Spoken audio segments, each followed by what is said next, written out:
ये जो भजन आप सुनने जा रहे हैं,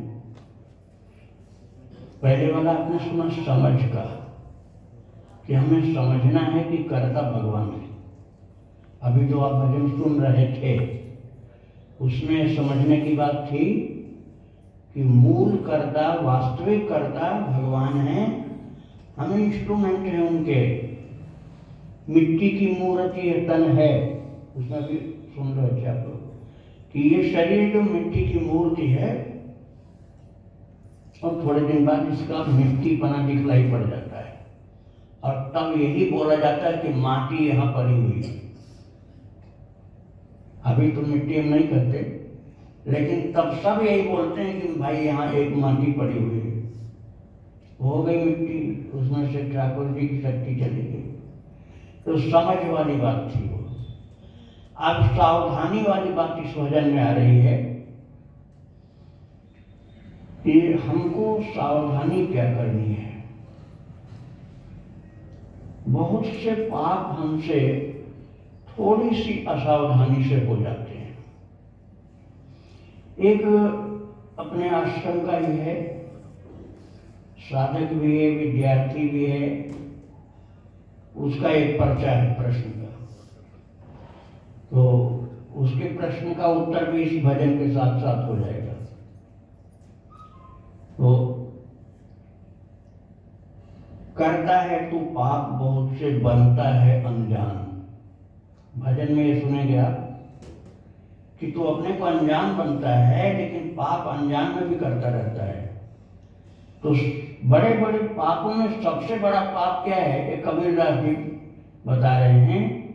उनके 4 दोहे हैं इसमें, उसी भाव से मिलता जुलता भजन है अब जो सुनने जा रहे हैं। कबीरदास जी महाराज के उपदेश तो अनंत हैं, उसमें से ये जो टॉपिक है निंदा का है, इसका शीर्षक है निंदा। उसमें से भी शायद आधे से कुछ कम लिया हुआ है। पहले तो उन्होंने इसमें नहीं है वो, पहले तो उन्होंने ये बताया कि हमारी निंदा जो करता है तो हमारे बिन पानी साबुन बिना निर्मल करे सुभाए। बिना पानी बिना साबुन के निर्मल करता है हमारे स्वभाव को। तो उसको नियरे रखिए, आंगन कुटी बसाए, उसको अपने आंगन में रखो। ये संत की बात हुई। कबीरदास जी कह रहे हैं संतों से, लेकिन अब उनके अंदर दया जगी, दया उमड़ पड़ी, तो उन्होंने सोचा कि साधु की बात तो हमने बता दिया, लेकिन जो नासमझी बस निंदा करने में लगा हुआ है, निंदा का सीधा अर्थ समझिए दूसरे के अवगुणों का अपने मुख द्वारा कथन।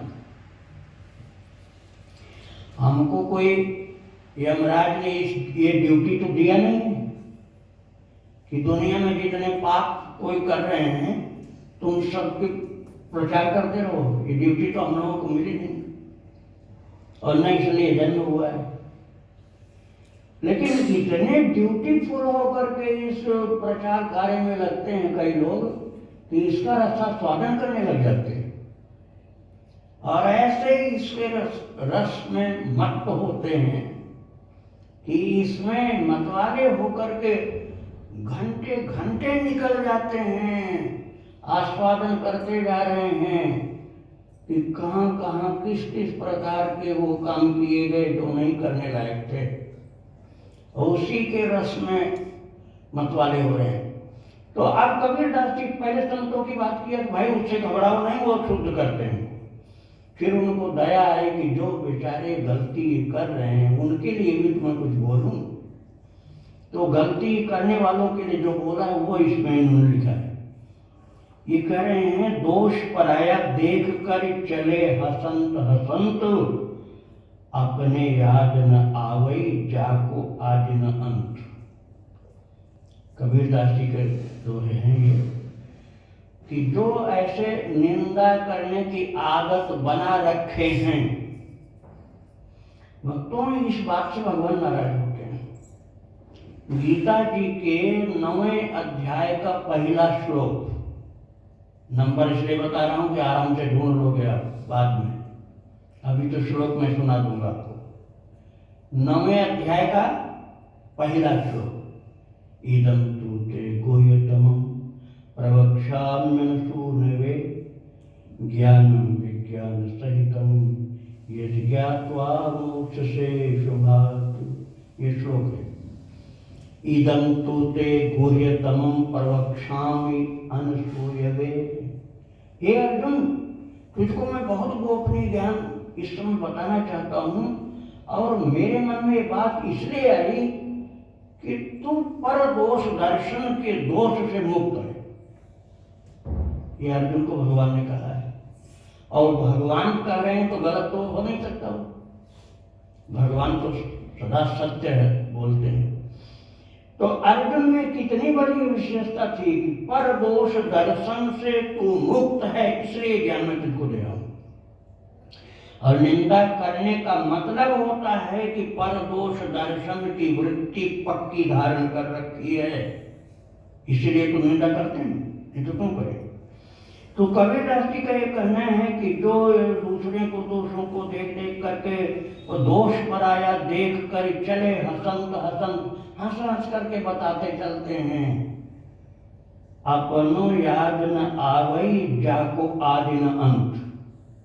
उनको अपनी याद नहीं आती है कि हमारे अंदर कितने अवगुण हैं कि उसका कोई आदि अंत नहीं है, हम उसको याद ही नहीं करते और दूसरों को बताते चल रहे हैं। अब देखो फिर थोड़ी सी सावधानी की बात उसके लिए बताई गई। सावधानी की बात क्या है ये समझो। तिनका मतलब तृणधारी ओट कहत बैठे, एक छोटा सा टुकड़ा घास का, उसको तृण बोला जाता है, उसे तिनका कहते। तो तिनका कबहु न निंदिए जो पावन तर होए। तिनका एक घास का टुकड़ा, एक लकड़ी का छोटा सा टुकड़ा, कूड़ा कचरा समझिए, वो तो पैरों के नीचे ही रहता है ना। तो पैरों के नीचे का मतलब ये हुआ कि उसकी कोई अस्मिता नहीं, कोई अहमियत नहीं, कोई सत्ता नहीं, कोई शक्ति नहीं, तभी तो वो तृणादपिष्टु नीचे ने कहा गया। चैतन्य महाप्रभु ने क्या कहा, तृणादपिष्टु नीचे ने, तृण से भी छोटा अपने को मानो। तो वो तो पैरों के नीचे पड़ा हुआ, इसमें तो कुछ भी नहीं, उसमें निस्सहार है, निशक्ति है, शक्तिहीन है। और कबीरदास जी क्या कह रहे हैं कि तिनका कबहु न निंदिए जो पावन तर होय। पांव के नीचे पड़ा है तिनका, लेकिन उसको भी निंदा मत करना, उसकी भी निंदा मत करना। क्यों? क्योंकि अभी तो पांव के नीचे पड़ा है, वो एक दिन क्या कर सकता है तुम्हारा ये नहीं जानते हो। कबहू उड़ी आँखिन परे, कभी आंधी में उड़ेगा वो जो पड़ा था पैर के नीचे। कबहू उड़ी आँखिन परे पीन घनेरी होय।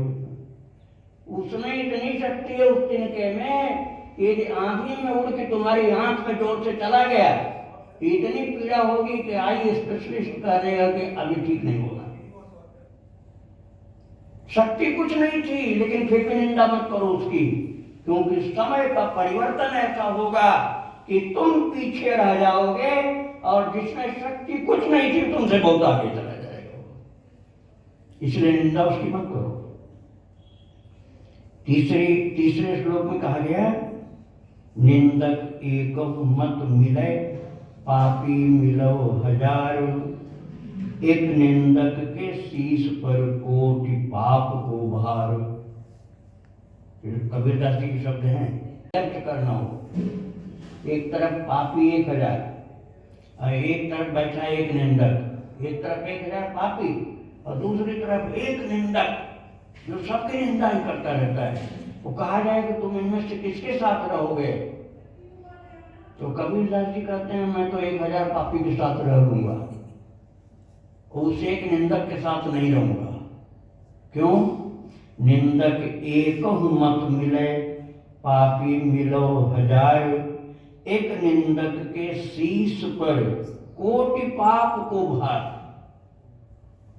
बोले एक निंदक जो है उसके सिर पर 1 करोड़ पापी रहते हैं, ऐसा समझ लो। वो तो 1,000, इतने पाप का भार उसके सिर पर है, इसलिए उसका साथ नहीं करो। और महाराज ये प्रैक्टिकल बात है कि वो मिल जाए तो ऐसी क्षमती है, ऐसी क्षमती है उनकी कि अब इससे बड़ा दुनिया में कोई सत्संग नहीं। ऐसे मजा लेंगे, ऐसे जैसे नशेबाज होते हैं, ऐसे झूमे ठहाका मारकर ताली ठोंक कर पीट कर, अरे तुम क्या जानते हो, मैं तो उसके कुल खानदान को जानता हूं, तुम तो थोड़ा सा बता रहे हो, मैं तो उसके कितनी पीढ़ी की बात जानता हूं कि वो उसके यहां सब ऐसे ही थे। तो उनका साथ नहीं करना जो ऐसे निंदक है, हाथ जोड़ करके चले जाओ, भैया कृपा करो, अभी हमको कुछ भजन बाकी है, कोई तो बात बोल लो, माला फेरना बाकी है, पाठ करना, पूजा करना बाकी, बाद में सुन लेंगे आपकी बात, अभी हमको जाने दो। या ये हमारी आदत नहीं सुनने की, या हम कुछ जरूरी काम, उठ जाओ, उस निंदक की बातों का रस मत लो, नहीं तो आदत खराब कर लोगे तुम, और जब मौका मिलेगा उसी के पास जाके बैठोगे। जहां तुमको भक्ति करने की आदत तो है नहीं, माला फेरने की आदत है नहीं, ध्यान पूजा की आदत है नहीं, भक्त चरित्र तो सुनना नहीं चाहते हो, जहां तुम्हें थोड़ी सी फुर्सत मिली भाग के उसी के पास जाओगे जो निंदा का रस लेता रहता है और उसी में तुमको डुबाता रहता है। तो कह रहे हैं कि उसका साथ मत करो, और नहीं तो फिर तुम उसी के रस में डूबे हुए रहोगे, तो फिर फल क्या होगा। जो कोई निंदे साधु को, चौथा पद है ये दोहा, जो कोई निंदे साधु को संकट आवे सोई।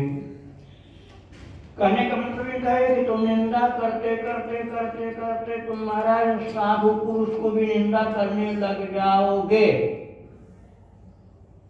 हम किसी साधु का नाम नहीं बता रहे हैं, लेकिन ये पक्की बात है कि साधु आपके घर में भी रहते हैं, पड़ोस में भी रहते हैं, वेश में भले न, नेताओं में भी रहते हैं, लेकिन वो है कि ढूंढने से जल्दी मिलते नहीं हैं, खोजोगे तो मिलेंगे। साधु का मतलब होता है जो दूसरे की भलाई करता रहे, साधनों पर कार्यम यह सहयोग साधु, जो दूसरों के कार्यों को सिद्ध करता रहे, अपने लिए कोई उसको चिंता नहीं, दूसरे की भलाई करता रहे, वो साधु है। भजन वाली बात तो भगवान जानते, सब तो नहीं जानते, लेकिन हर दुख का करता तो दिखलाई पड़ती है, दूसरे के हित करता रहे, वो साधु है। वो समाज से भी भले दिखलाई पड़ता हो, लेकिन महाराज उसकी निंदा करोगे तो क्या होगा। जो कोई निंदे साधु को संकट आवे सोए। कबीरदास जी कह रहे जो भी कोई साधु की निंदा करेगा उसके ऊपर कुछ दिन के बाद संकट आएगा जरूर। श्राप नहीं दे रहे हैं Kabirdas ji, mobile switch off कर लो आप लोग। कह रहे हैं मैं श्राप नहीं दे रहा हूं, लेकिन ये होता ही है। निंदा सबकी करते करते पहले घर वाले की करोगे, पड़ोसी की करोगे, मोहल्ले वाले की करोगे, दूर वाले की करोगे, फिर संतों की भी करने लग जाओगे, तो क्या होगा कि उसके ऊपर संकट आएगा जरूर। नरक माही जन्मे मरे मुक्ति न कबहू होए। कबीरदास जी कहते हैं ऐसे पर निंदक जो होते हैं और साधु निंदक जो होते हैं वो महाराज नरक में ही जाते रहते हैं, जन्म से मरते रहते हैं और उनकी मुक्ति नहीं होती है।